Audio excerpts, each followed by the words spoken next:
Hello good morning students. मैं बनवारीलाल शिवदा। आज अपन SST का पार्ट 3 शुरू करने जा रहे हैं, जो परीक्षा की दृष्टि से महत्वपूर्ण प्रश्न हो। जो अपना प्रश्न है कि भारत की दशकीय जनसंख्या वृद्धि दर कितनी है। यानी अपने जो भारत है इसकी यानी दशकीय वृद्धि यानी कि 10 वर्ष से जो वृद्धि की जो दर है वह कितनी रही है। अगर अपन बात करते हैं भारत की जनसंख्या की दशकीय जो वृद्धि दर है वह कितनी रही है, तो इसका वो आंसर है 17.64। तो यहाँ अगर अपन बात करें कि तुलना करें राजस्थान से, अगर यहाँ पर प्रश्न भारत का पूछ रहा है, इसी जगह अगर राजस्थान का पूछा जाए कि राजस्थान की जनसंख्या की दशकीय वृद्धि दर कितनी है, तो राजस्थान की अपनी बात करें तो 21.44 है। और भारत की अगर जनसंख्या की दशकीय वृद्धि की बात करें तो 17.64% है।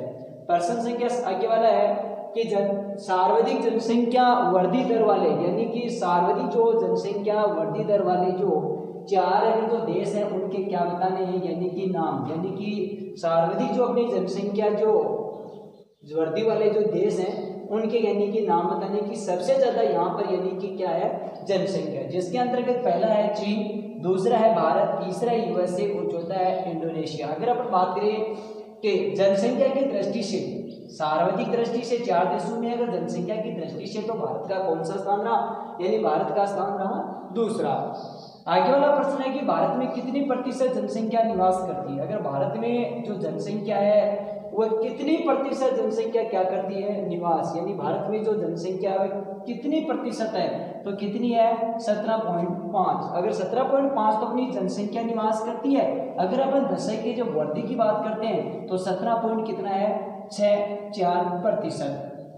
आगे वाला प्रश्न है कि सर्वाधिक जनसंख्या यानी सर्वाधिक जनसंख्या वाला राज्य कौन सा है। कहाँ प्रश्न को देखना है कि सर्वाधिक जनसंख्या वाला राज्य कौन सा है, यानी राज्य का नाम आते हैं किसका पूछ रहा है, यानी कि आपको किसका पूछ रहा है, भारत के बारे में पूछ रहा है। तो यहाँ सर्वाधिक जनसंख्या वृद्धि वाले एक राज्य की बात करते हैं तो कौन सा है, उत्तर प्रदेश। यही अगर अपन को पूछा जाए कि यहाँ पर सर्वाधिक जगह यहाँ आ जाए कि सबसे कम जनसंख्या वाला यानी कि राज्य कौन सा है, तो सबसे कम जनसंख्या वाला राज्य कौन सा है, आपका हो जाएगा सिक्किम। यानी कि सर्वाधिक जनसंख्या वाला राज्य आपका उत्तर प्रदेश है और कम वाला आपका कौन सा है, सिक्किम। प्रश्न आगे वाला है कि राजस्थान में सबसे अधिक जनसंख्या किन जिलों में निवास करती है, यानी कि राजस्थान में सबसे अधिक जनसंख्या किन जिलों में निवास करती है। यहाँ पूछा गया था कौन से राज्य में, तो जिले की बात करें तो सर्वाधिक आपकी कौन से जिलों के अंतर्गत निवास करती है, जयपुर और जोधपुर। यानी कि राजस्थान के 2 ऐसे जिले हैं जिसमें यानी कि जनसंख्या क्या करती है, सर्वाधिक निवास करती है, जयपुर और जोधपुर। आगे वाला प्रश्न है कि सबसे कम जनसंख्या वाला जिला कौन सा है। यहाँ पूछा गया था कि सर्वाधिक जनसंख्या वाला राज्य कौन सा है, उत्तर प्रदेश। तो यहाँ प्रश्न पूछा है कि सबसे कम जनसंख्या वाला जिला कौन सा है, तो कौन सा आपका जैसलमेर। यानी कि ध्यान रखना कि सर्वाधिक राज्य का नाम पूछे उत्तर प्रदेश करना है, अगर जिले का नाम पूछे यानी कि सबसे कम जनसंख्या आपकी जैसलमेर की है और सर्वाधिक यानी कि जनसंख्या उत्तर प्रदेश की और सबसे कम जनसंख्या आपकी कौन सी की है, सिक्किम राज्य की। आगे वाला प्रश्न है कि जनसंख्या की कमी का क्या कारण है, यानी कि जनसंख्या है उसकी कमी का कारण क्या है। यहाँ पूछ सकता है कि जनसंख्या किन कारणों से कम होती जा रही है, किन कारण से, तो यहाँ पर है जन्म दर, मृत्यु दर और प्रवास। यहाँ पर एक प्रश्न और भी पूछा जा सकता है कि जनसंख्या वृद्धि को प्रभावित करने वाले यानी कि जो जनसंख्या है उसको कम या जनसंख्या ऋणात्मक या जनसंख्या के घनत्व को यानी कि कम करने वाले यानी प्रभावित करने वाले जन्म दर, दूसरा है मृत्यु दर, तीसरा है प्रवास। जन्म दर का मतलब है अगर व्यक्तियों की संख्या अगर ज्यादा जन्म यानी कि जन्म लेने वाले बच्चों की संख्या ज्यादा हो जाएगी तो दूसरी जगह यानी कि जनसंख्या वृद्धि हो जाएगी।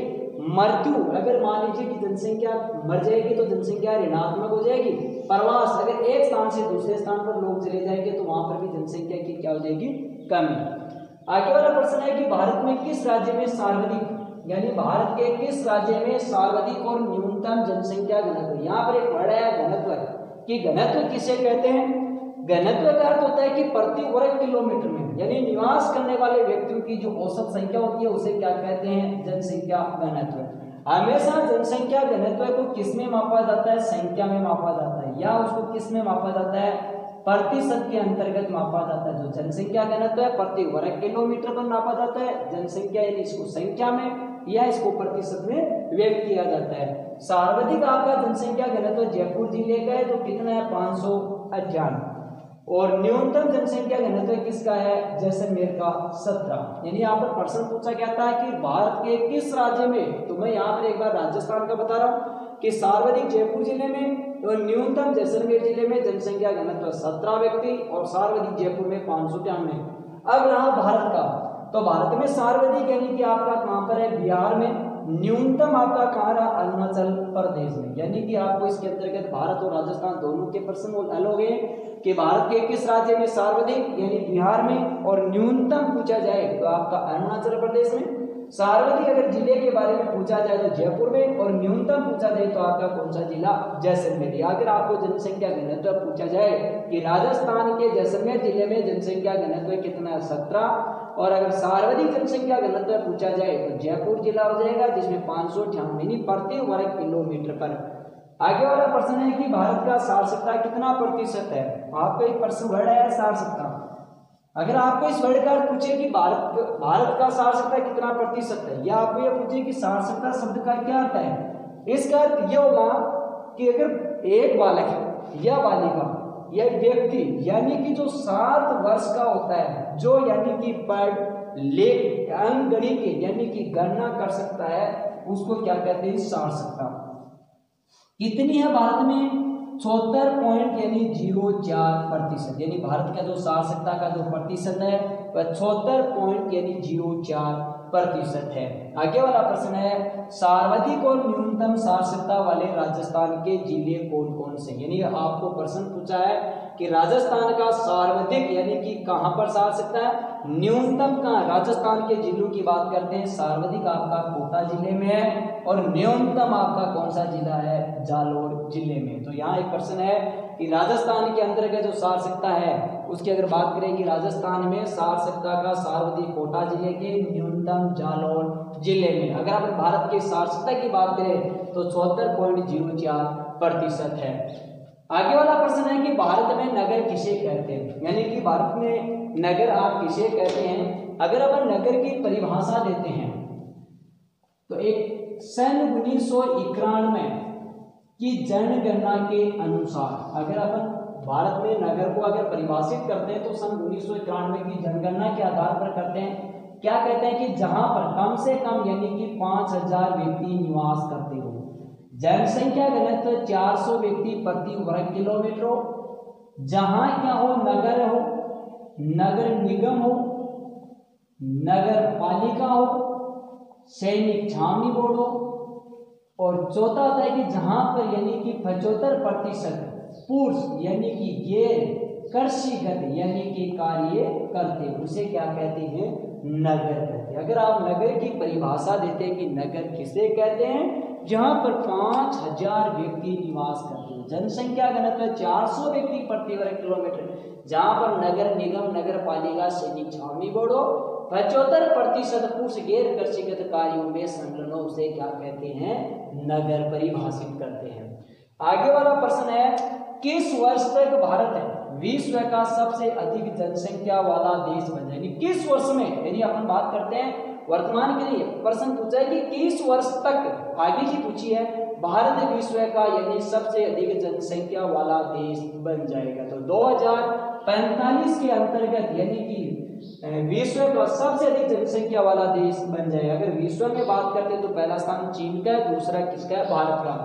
आगे वाला है लिंगानुपात किसे कहते हैं। लिंगानुपात किसे कहते हैं, कम होने के क्या कारण है। लिंगानुपात की परिभाषा है कि प्रति 1000 पुरुषों के पीछे स्त्रियों की संख्या को क्या कहते हैं, लिंगानुपात। अगर अपन बात करते हैं लिंगानुपात, राजस्थान में लिंगानुपात कितना है, 940 है, और भारत में लिंगानुपात कितना है, 940, अर्थात यानी कि 12 संख्या का क्या है, दोनों में अंतर। प्रश्न पूछा है कि लिंगानुपात किसे कहते हैं, कम होने के कारण बताइए। लिंगानुपात कम होने के कारण है बाल विवाह, कन्या भ्रूण हत्या है, अशिक्षा है, घरेलू हिंसा है। इन कारणों से क्या होती है, दहेज हत्या है। इन कारणों से क्या होता है, लिंगानुपात कम होता है। आगे वाला प्रश्न है, राजस्थान का लिंगानुपात कितना है? तो राजस्थान के अगर लिंगानुपात की बात करते हैं तो 940 है, और भारत के लिंगानुपात की बात करते हैं तो कितना है? 928।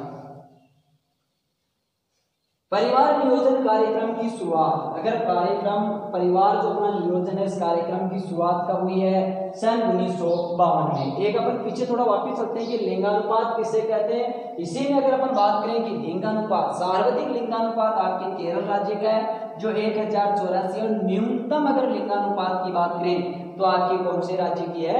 हरियाणा यानी कि राज्य की आती है, यानी हरियाणा में 879 है।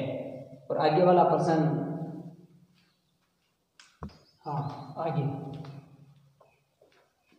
लोकतंत्र का अर्थ बताइए। आगे वाला प्रश्न है प्रश्न संख्या नंबर 17 कि लोकतंत्र का अर्थ बताइए कि लोकतंत्र क्या है। तो लोक का अर्थ होता है जनता, तंत्र का मतलब होता है शासन, यानी कहने का मतलब है कि जनता का शक्ति पर आधारित, यानी कहने का मतलब है कि जनता का ही शासन। लोकतंत्र का अर्थ होता है कि जनता का शासन। आगे वाला प्रश्न है, आधुनिक लोकतंत्र किस आंदोलन की देन है? यानी कि जो आधुनिक जो अपना लोकतंत्र है, जो आज का जो लोकतंत्र है वो कौन किस आंदोलन की देन है? तो ये उदारवादी बौद्धिक आंदोलन, यानी कि जो आपकी आधुनिक जो अपना लोकतंत्र है, या प्रश्न में ये भी आ सकता है कि उदारवादी बौद्धिक जो आंदोलन है वह किस आंदोलन की देन है? तो आधुनिक यानी कि लोकतंत्र की देन है। आगे वाला प्रश्न है कि लोकतंत्र की प्रमुख विशेषता बताइए, यानी कि लोकतंत्र की विशेषता क्या है? तो पहली विशेषता है कि जनता का शासन, यानी कि जनता का शासन का कहने का मतलब है कि जनता के द्वारा ही इनका चुनाव होगा, जनता द्वारा नहीं, यानी जनता ही इनको बनाएगी। लोकतंत्र एक साधन है, यानी कि जो लोकतंत्र है जनता का जो है वो एक क्या है? साधन है। यानी कहने का मतलब है लोकतंत्र की प्रमुख विशेषता बताइए। तो ये विशेषता लोकतंत्र का अर्थ होता है कि जनता का शासन, जनता में निहित, और यानी कि लोकतंत्र का एक क्या है? साधन। आगे वाला है कि लोकतंत्र के गुण और दोष।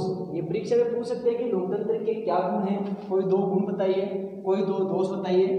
तो गुण के अंतर्गत है कि सार्वजनिक हित में शासन है, यानी कि जो लोकतंत्र है वह सभी का ही, यानी सबके हित में, सार्वजनिक का मतलब सबका हित में, यानी क्या है? शासन। दूसरा है कि गलती सुधार का यानी कि अवसर मिलता है, यानी लोकतंत्र के अंतर्गत क्या होता है कि जनता का शासन होता है कि अगर जनता से गलती है, व्यक्ति से कोई गलती होती है तो उसमें क्या करते हैं? सुधार करने का क्या मिल जाता है? अवसर मिल जाता है। आगे वाला है कि सार्वजनिक शिक्षा का साधन है, यानी इससे सार्वजनिक यानी कि सबको शिक्षा का, यानी कि सबको, यानी कि इससे क्या मिलती है? शिक्षा। क्यों मिलती है? क्योंकि ये लोकतंत्र, क्योंकि ये है ही किसका शासन? जनता का शासन है, जनता से जुड़ा हुआ है, यानी जनता का जनता में ही क्या है? निहित है। तो सार्वजनिक शिक्षा का क्या है? साधन। देशभक्ति की शिक्षा, यानी कि जैसे आपने किसी व्यक्ति को अगर मान लीजिए चुन के भेज दिया, तो चुनने के बाद में वह क्या करेगा? देश के प्रति यानी कि वह क्या करेगा? कार्य। तो देशभक्ति की क्या देगा अपन को? शिक्षा। और आगे वाला है कि समानता पर आधारित है, यानी कि ये क्या है? किसी के साथ कोई भेदभाव नहीं करे। लोकतंत्र क्या है कि सबके साथ, यानी क्या? समानता पर आधारित। और आगे वाला है विश्व शांति का समर्थन करता है, यानी कि कहीं भी अगर लोकतंत्र के अंतर्गत कोई व्यक्ति है, लोकतंत्र में अगर अपन जिसको चुन के भेज दिया वो अपन क्या करेगा? विश्व में शांति बनाए रखने का क्या करेगा? समर्थन। तो कहने का मतलब है कि लोकतंत्र के जो गुण है वह सार्वजनिक हित के अंतर्गत क्या है? शासन है, गलती सुधार करने का क्या मिलता है? इनको अवसर मिलता है, सार्वजनिक शिक्षा का क्या साधन है? देशभक्ति की शिक्षा देता है, समानता पर क्या आधारित, और विश्व शांति का क्या करता है? समर्थन। आगे वाला प्रश्न है, इसी में ही प्रश्न 1 में पूछा था, लेकिन आगे इसका प्रश्न दोबारा लिख दिया है कि लोकतंत्र के दोष बताइए, कोई 4 दोष बताइए। तो पहला अपन ने पढ़ा था कि लोकतंत्र आर्थिक, यानी कि अपन ने पढ़ा था, देखो ये रहा, समानता पर आधारित है, यानी लोकतंत्र किस पर आधारित है? समानता पर। लेकिन यहाँ पर इसे दोष में आ रहा है कि लोकतंत्र में आर्थिक समानता का दावा झूठा है, यानी कि ये लोकतंत्र कह रहा है कि समानता, लेकिन आर्थिक जो समानता है उनका दावा क्या है? झूठा। यानी कि ये झूठ बात है कि आर्थिक में, यानी कि लोकतंत्र में आर्थिक समानता का दावा एकदम से क्या है? झूठा। दूसरी है नैतिक शिक्षा का दावा झूठा, यानी कि कोई भी अगर मान लीजिए अपने जिस व्यक्ति को चुन के अगर अपने भेज दिया, अपन कहते हैं वो आप नैतिक शिक्षा देता है, लेकिन नहीं, यानी नैतिक शिक्षा का क्या करता है? दावा। ये भी क्या है? झूठा। राजनीतिक दल दोषपूर्ण है, यानी कि अगर किसी भी दल बदल में अगर राजनीति है तो वह क्या है? दोषपूर्ण है।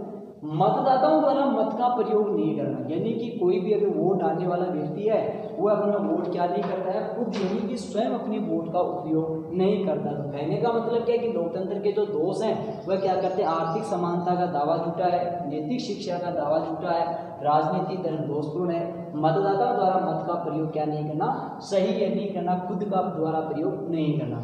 आगे वाला प्रश्न है कि गुण आ गए, दोष आ गए, तो लोकतंत्र को सफलता यानी लोकतंत्र को सफल संचालन के लिए सुझाव दीजिए। लोकतंत्र को अगर अपन सफल यानी सही तरीके से अगर उसका संचालन करना चाहते हैं तो उसके सुझाव कौन से हैं? तो पहला है जन जागरूकता को बढ़ाना, यानी कि जनता को जागरूक करना, जनता को उसके बारे में बताना।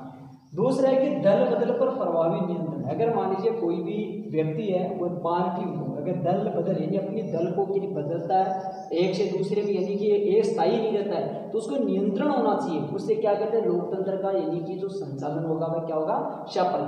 तीसरा है आर्थिक समानता को कम करना, यानी कि जो आर्थिक असमानता है, अभी अपन ने ऊपर बताया दोष के अंतर्गत बताया था कि लोकतंत्र में आर्थिक समानता का दावा झूठा है, तो ये आर्थिक जो असमानता है उसको क्या करना, कम करना। और राजनीति में जितने भी अपराध हो रहे हैं उन अपराधों को क्या करना, कम करना। तो राजनीति में अगर लोकतंत्र को अगर अपन को चलाना है जनता द्वारा, जनता में ही, तो अगर कुछ सफल संचालन के लिए क्या करते हैं, जागरूकता को बढ़ाते हैं, दल बदल प्रभावी नियंत्रण करते हैं, आर्थिक समानता को कम करते हैं, और राजनीति में जितने भी अपराध हो रहे हैं उन अपराधों को क्या करते हैं, कम करते हैं। आगे वाला प्रश्न है राजस्थान में खनिज का है, राजस्थान में तांबे के शोधन का कार्य सार्वजनिक क्षेत्र की किस कंपनी के द्वारा किया जाता है, यानी कि तांबा ये अपना तांबा खनिज है, इसमें शोधन का एक प्लांट लगाया गया है, यानी कि कहाँ पर, यानी किस क्षेत्र यानी किस कंपनी के द्वारा, यानी कि जो तांबा है उस तांबा में जो संशोधन है वह किस कंपनी के द्वारा किया जाता है, तो सबसे बड़ी कंपनी का नाम है हिंदुस्तान कॉपर लिमिटेड। यानी कि भारत में अगर तांबे के शोधन के प्लांट की अगर अपन बात करें तो सार्वजनिक क्षेत्र की किस कंपनी है, हिंदुस्तान कॉपर लिमिटेड। आगे वाला प्रश्न है कि भारत के सर्वप्रथम कोयला कहाँ निकाला जाता है, यानी कि सर्वप्रथम भारत में जो कोयला है वह कहाँ निकाला जाता है, 1814 ईस्वी में निकाला था रानीगंज, यानी रानीगंज जगह यहाँ पर, यानी कि भारत में सर्वप्रथम जो कोयला है वह 1814 में निकाला गया। कहाँ निकाला गया, रानीगंज के क्षेत्र के अंतर्गत निकाला गया। आप यहाँ प्रश्न पूछ ले कि भारत में सर्वप्रथम यानी कि कोयला, यानी भारत में सर्वप्रथम कोयला कहाँ निकाला, यानी 1814 में निकाला, रानीगंज के अंतर्गत निकाला। आगे वाला प्रश्न है कि राजस्थान में किस किस्म का कोयला पाया जाता है, यानी कि राजस्थान के अंतर्गत किस किस्म का कोयला पाया जाता है, लिग्नाइट एक कोयला है वह पाया जाता है, यानी राजस्थान में अपने राजस्थान के अंतर्गत जो किस्म का नाम है वह है लिग्नाइट, यानी लिग्नाइट किस्म का जो कोयला वह राजस्थान के अंतर्गत पाया जाता है। अब आगे वाला प्रश्न है कि भारत में कोयले, यानी भारत में कोयले के सर्वाधिक भंडार वे उत्पादन किस राज्य में होते हैं, यानी ये प्रश्न मोस्ट है कि परीक्षा में पूछ ले कि भारत के कोयले का सर्वाधिक भंडार कहाँ है, उत्पादन कौन से राज्य में होता है, तो कहाँ पर होता है, झारखंड के अंतर्गत होता है। यानी कि भारत का एक झारखंड एक ऐसा राज्य है जहाँ पर यानी कि क्या होता है, कोयले का सर्वाधिक भंडार है और सर्वाधिक क्या होता है, उत्पादन होता है। आगे वाला प्रश्न है एशिया की सबसे बड़ी, यानी कि एशिया महाद्वीप है, इसकी सबसे बड़ी लोहा एस की खान कौन सी है, यानी कि एशिया महाद्वीप। या परीक्षा में पूछ ले बेला डेला क्या है, तो बेला डेला का मतलब है एशिया, जो एशिया महाद्वीप है उसकी सबसे बड़ी यानी कि लोहा एस के यानी प्राप्त होने वाला क्या है, कहान, यानी कि बेला डेला के अंतर्गत यानी लोहा एस की यानी सबसे बड़ी क्या है, कहान। आगे वाला प्रश्न है कि भारत में कोई दो तांबा उत्पादक क्षेत्रों के नाम, यानी यहाँ पर आपको प्रश्न पूछा है कि भारत में कोई दो तांबा उत्पादक क्षेत्र, या ऊपर भी प्रश्न है कि भारत में तांबा के शोधन प्लांट का सर्वाधिक कार्य हिंदुस्तान कॉपर लिमिटेड, तो यहाँ प्रश्न पूछा है कि भारत में कोई दो उत्पादक क्षेत्रों के नाम बताइए, तो एक तो खोदरीबा है जो अलवर जिले में, खेतड़ी आपके झुंझुनू जिले में, यानी कि राजस्थान के अंतर्गत भी ये आता है, खोदरीबा यानी अलवर में और खेतड़ी यानी कि यहाँ पर क्या आता है, झुंझुनू। आज के लिए इतने ही अपने प्रश्न हैं, आगे वाले में जब आगे वाला वीडियो अपन जब लेके आएंगे उसके अंतर्गत आगे वाले चैप्टर्स के अंतर्गत लेके आएंगे। और आज के लिए इतना ही।